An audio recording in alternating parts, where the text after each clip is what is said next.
सर्वदा आगतं स्वागतं सुस्वागतं आगतं स्वागतं सुस्वागतं।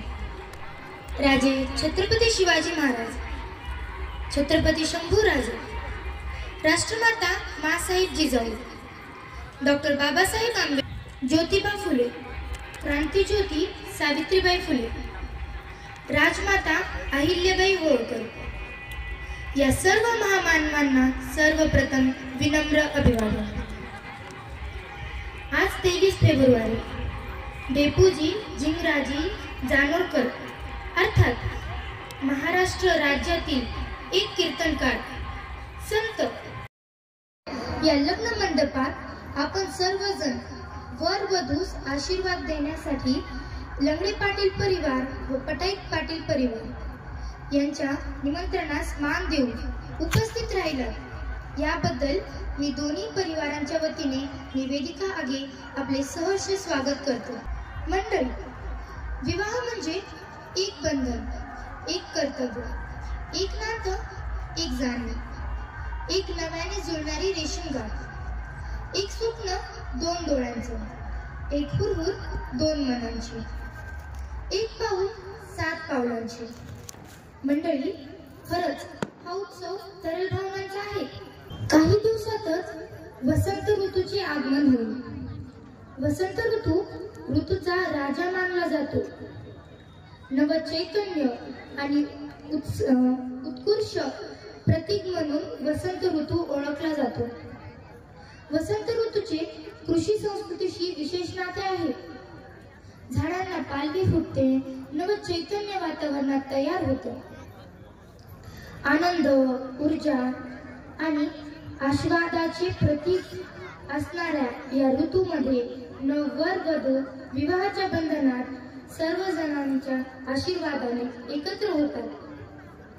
हा क्षण खरंच अद्वितीय आहे। मंडळी, या क्षणामध्ये मी म्हणू इच्छिते, खऱ्या आनंदी घराचं गुपित फक्त एकच असतं। खऱ्या आनंदी घराचं गुपित फक्त एकच असतं। घर तेच समृद्ध असतं ज्या घरात स्वच्छंद बागडणारी लेक असते। महाराष्ट्राच्या माझ्या मायभूमीची थोरवी वर्णावी तेवढी थोडी आहे। छत्रपती शिवाजींच्या तलवारीची धार म्हणजे महाराष्ट्र, छत्रपती संभाजी महाराजांचे बलिदान म्हणजे महाराष्ट्र, डॉक्टर बाबासाहेबांची लेखणी म्हणजे महाराष्ट्र, सावित्रीबाईंच्या ज्ञानाची ज्योत म्हणजे महाराष्ट्र। अशा या पवित्र भूमीमध्ये माझ्या मराठवाड्याची महती वर्णावी ती याचा मोह मला आवडत नाही। म्हणून मी म्हणेन, संत महंतांची भूमी माझ्या मराठवाड्याची, भोळी भाबडी माणसं पुण्यवान माती, पावन माती या भूमीची कवनासाठी शब्द तोकडा, संत वाहते गोदामाई असा आमचा मराठवाडा, संत वाहते गोदामाई असा आमचा मराठवाडा।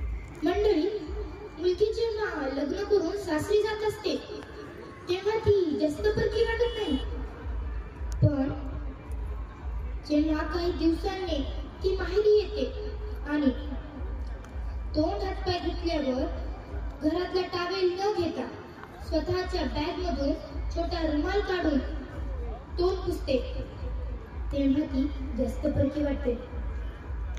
जेव्हा किचनच्या दारातून पाण्याचा ग्लास ठेवायला ती जागा शोधते तेव्हा ती जास्त परकी वाटते। जेव्हा जेवायला बसल्यावर पातेल्याचे झाकणही उघडून पाहत नाही तेव्हा ती जास्त परकी वाटते।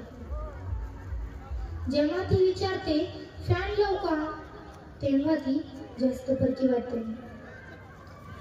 जेव्हा वडील पैसे मोजताना ती मुद्दामून नजर दुसरीकडे फिरवून घेते ना तेव्हा ती जास्त परकी वाटते।